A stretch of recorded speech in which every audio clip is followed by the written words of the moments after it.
Breaking news! My name is James Vance and welcome to TrueFlash News.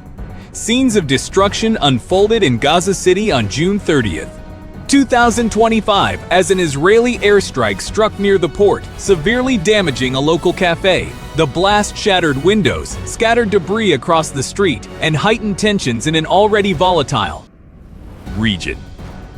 More than 40 people have been killed in an Israeli airstrike that hit a cafe near the port in Gaza City, according to the head of the territory's largest hospital.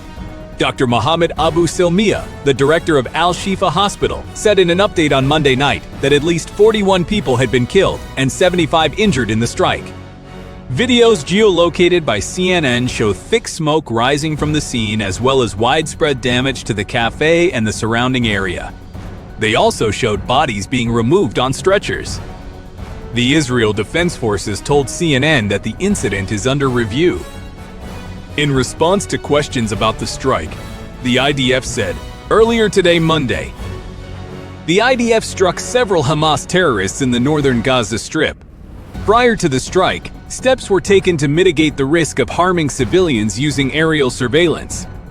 The Al-Baqa cafe was a well-known spot for students, journalists, and remote workers, as it offered internet and a place to work by the Mediterranean coast.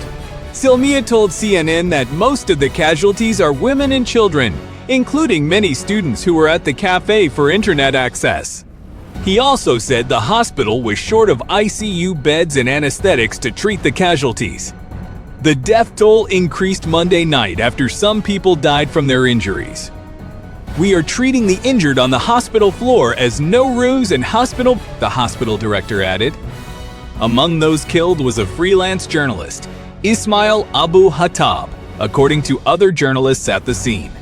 The Hamas-controlled government media office said his death brought to 228 the number of journalists killed by Israeli military action in Gaza since October 2023. News of the strike comes as Israeli leaders debate how to proceed with the war in Gaza ahead of an expected meeting between Prime Minister Benjamin Netanyahu and U.S. President Donald Trump on July 7. A source familiar with the discussions told CNN Israel had yet to reach a policy decision after 2 consecutive days of meetings between Netanyahu and his most senior advisors and ministers. However, the source said Netanyahu is interested in a ceasefire deal. Trump has openly pushed for an end to the war in Gaza, saying on Friday a ceasefire will be agreed to within a week.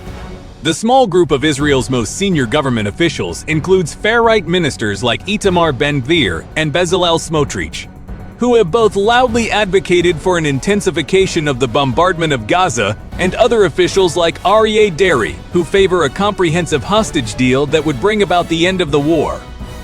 Ben-Gvir, head of the Jewish Power Party, insisted that a decisive move must be made in Gaza and expressed frustration that Israel was wasting time and opportunities with each passing day, the source said. Netanyahu is trying to reach a decision before his trip to Washington, D.C. to meet Trump, the source said, adding that they may have to come to a decision this week. On Sunday, Netanyahu said many opportunities have opened up following Israel's military operations in Iran, including the possibility of bringing home the remaining hostages held in Gaza. We thank you for joining us. We'll be right back after the break.